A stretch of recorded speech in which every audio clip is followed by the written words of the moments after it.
Hello, hello, Team Fast Agents. Thanks so much for joining us today. I'm Cynthia Peterson, your head of education and mentorship. And today I am joined by the amazing team at Fidelity National Title. I'll start with you, Jason, and let you folks take it away. I'm Jason Webb with Fidelity National Title. I've been in title for about 20 years, and I'm on year 16 with Fidelity, and cover mainly the Walnut Creek area market. Awesome. And I am Rashawn McDonald. I'm escrow officer with Fidelity National Title as well. I've been in the business for over 25 years, and I'm glad to be a part. Thank you. And I'm Brent Martin. I'm the newest sales executive here in Walnut Creek. I'm actually being mentored by Jason, and I've been in escrow for probably about, I would say maybe 7 or 8 months now, but I'm the newest sales executive and I'm learning from Jason. Awesome. Great. I'm doing great. Yeah, right. Great person to learn from. And Yeah. Today what we're going to be covering is supplemental taxes, what we should be telling our clients. And like Jason pointed out, most importantly, what we should not be saying to our clients. And we're going to have Rashawn take the lead on most of this. So I will let you folks take it from here. Perfect. Great. This is a very important topic, and I'm just so glad that you guys are taking the opportunity to, engage and enlighten regarding supplemental taxes. One of the things that we always like to let the customers know when we're in signings, and that you as agents should also let your clients know, that supplemental tax is a one-time bill that is the responsibility of the buyer. And the reason that is because the supplemental tax bill, it is not included in the impound accounts. It's not a bill that title will see. It's actually a bill that is generated after the transaction has closed. And what you'll find is it takes approximately sometimes it can be as early as 3 weeks or even 6 months. It all depends on the county when the property goes through its reassessment process. Then they generate a bill from the old tax basis to the new tax basis. So what they do is they send this bill directly to the client. And one of the biggest problem is if a client has supplemental taxes, they assume that the supplemental tax bill is included, which it is not. And they do not collect that in impound. So this is a one-time bill that you are responsible for, and it has to be paid. You'll see the bill comes in 2 installments, just like the secure property taxes, and that's why it's a little bit confusing. So, but you have to look, it'll say supplemental tax bill, and you don't want to throw it away. You don't want to ignore it, because that is the bill that is your responsibility. And there's a deadline, just like the secure property taxes.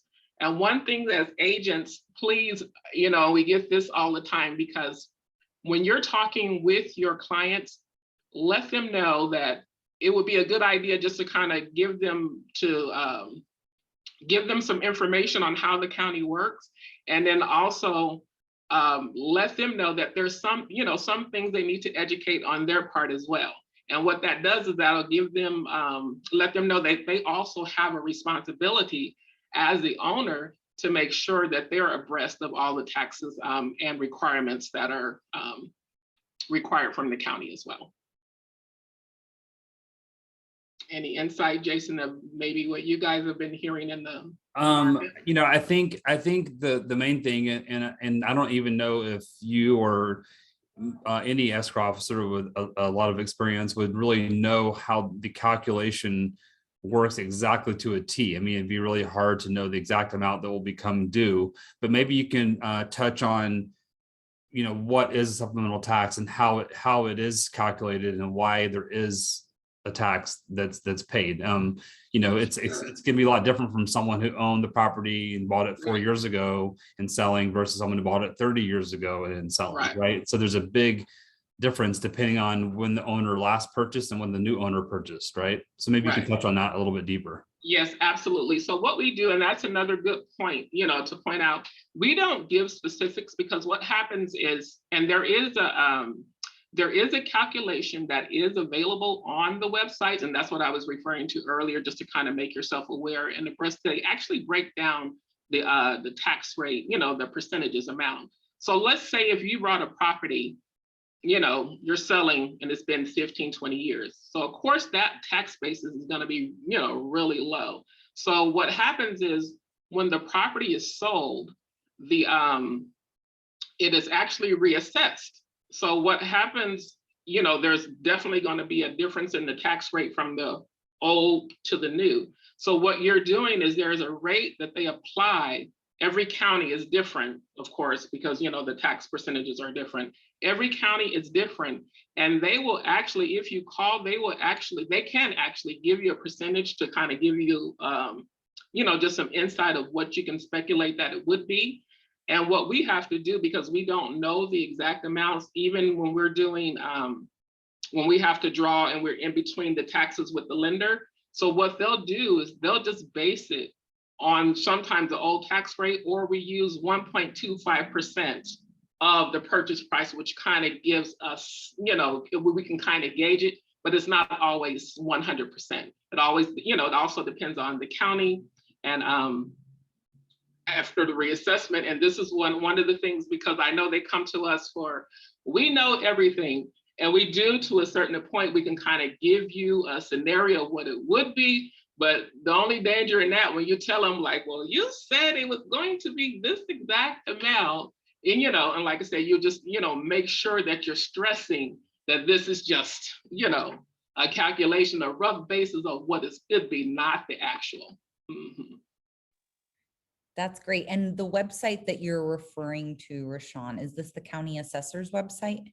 Yeah, so like say if we have, every county has a assessor's website. So Contra Costa County Tax Collector, Alameda County Tax Collector, wherever the property is located, you can actually go on those websites. And some of them actually have like a Q&A, and they give examples of where you can break down or where you can actually, put calculations in. Mm-hmm. Yeah. So I guess another thing to dig maybe a little deeper on, and that's in that example that you had, Rashawn, 15 years. Let's say someone purchased the property 15 years ago and a new buyer is coming in and purchasing the property today, right? So yes. We have a 15-year difference in tax basis, right? Because of the values increasing over the last 15 years. Exactly.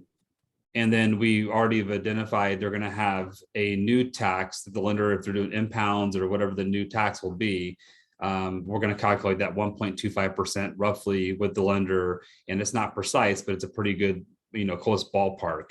So right. What would you say, what is the easiest way to explain the different, like the supplemental tax amount, that 15-year period back till today?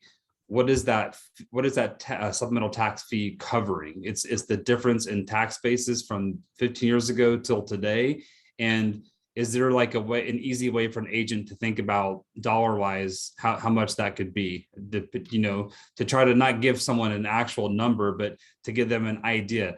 Because some people might think it's 5,000, and some people might think it's $500. It's a huge range. I know it can vary depending on a lot of different scenarios, but right. What would you say the easiest way for them to explain it to keep people's mind at ease? Because oftentimes people get worried about it, but it's not really as big of a fee as they think it's going to be, right?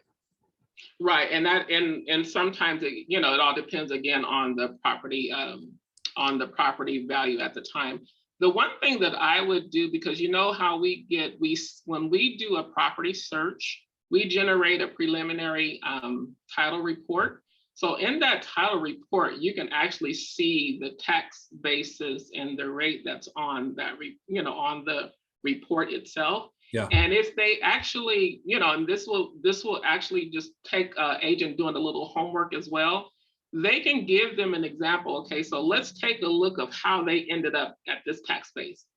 Look at how they purchased the property, from the prior sale, and then where the taxes ended up, because you can kind of gauge in between, like if you have a 20, 30, 40, 50%, increase in the, the purchase price from where it was bought and sold, that will give you a gauge on how you can kind of expect I want to put the right, where you can expect the rate to be, the tax rate to be at that time. there's actually, and this is why I was saying on the website, there's actually a percentage breakdown, and I can get a document for you because there's actually a percentage breakdown. Like say if it's 75%, if it's an increase by 75, or if it's 92, it'll actually give you what the tax rates will be. And they can kind of use that as a tool just to kind of gauge when they're explaining the document. Because the other thing is we don't want to scare the client because taxes are going to be with us always. And that's what sometimes too much information, is, it could be a good thing, it could be, a bad thing, but what we want to try to let them understand that it's a normal process and it's only a one-time event. Because what happens, you can get yourself in the bind because then if they walk away and feeling a little uncertain, be like, well, you can end up with a little buyer's remorse, so you wanted to have it come across as normal as possible. Say, hey, this is a one-time property, like I said, a one-time tax that you receive. Like say, if I'm doing the signing, I'll get to the buyer. I said, there's, a couple of pertinent things that I want you to know after you close this home. I said, you're going to get a one-time supplemental tax bill. I said, and it's all it is that it's just adjusting in value.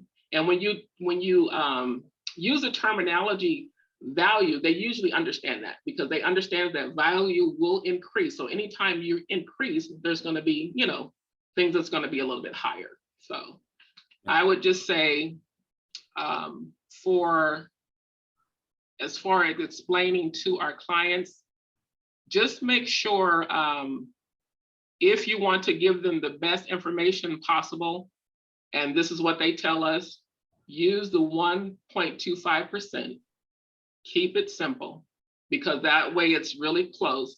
And then don't try and go into all of the detail because you could, like I said, when you're trying to break out percentages, you can dig yourself into a little hole there and you don't want to do that. So that's why they tell us keep it to the basics. Just give them the illustration of the 1.25%, because that's going to cover it. And then you can gauge it right there and really let that be close enough. Now you have some clients, you'll find they'll actually go do the calculations on, themselves.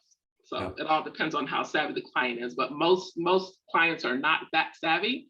But just to keep it simple and plain, use that rate, because that, if you even Google it, look it up, that is the rate, that is the common denominator for all, is the 1.25%. Yep.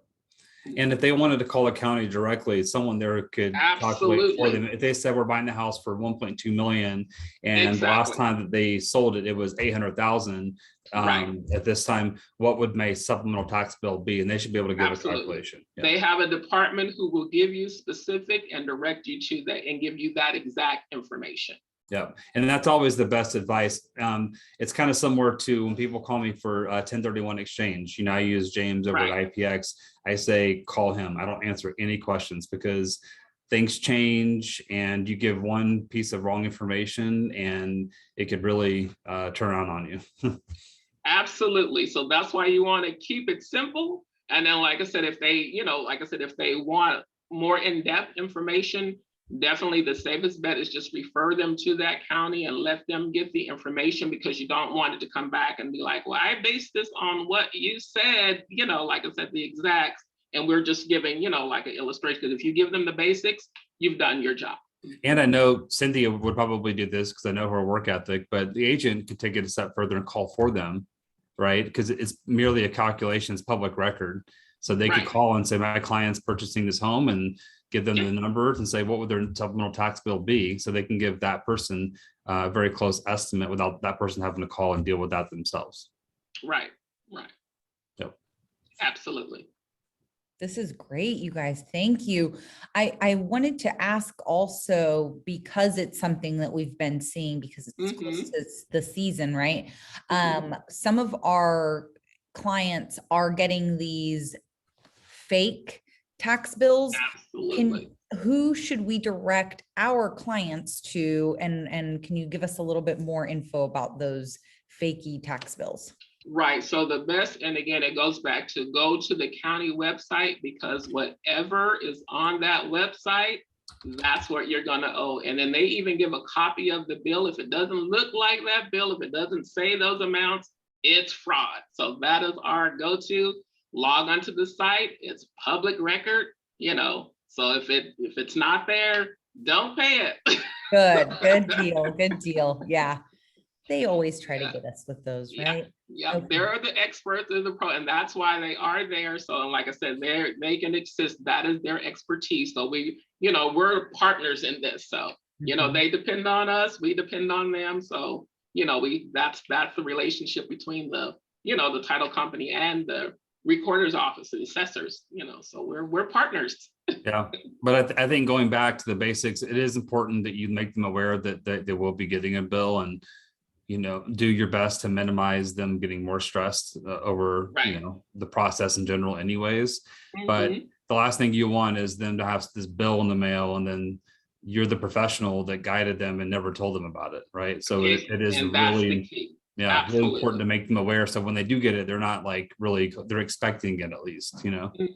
Yeah. Mhm. Absolutely. Yeah. Right. There's even a CAR form regarding supplemental taxes that we should be providing to our clients as well. So Absolutely. Yep. And if they hear it on different levels, then it won't be like a shock culture, because like I said, we'll get a call. I pay my taxes. And then the first thing I do, if they're my clients, okay, so, and you know, in the COVID, we don't do a lot of our own signings anymore. So we're relying on the notary, where this is normally, if you used to be able to come to the title company, and then we would explain all the docs to you. So that's another, you know, reason why we're seeing a rise in the customers not being completely informed on all levels.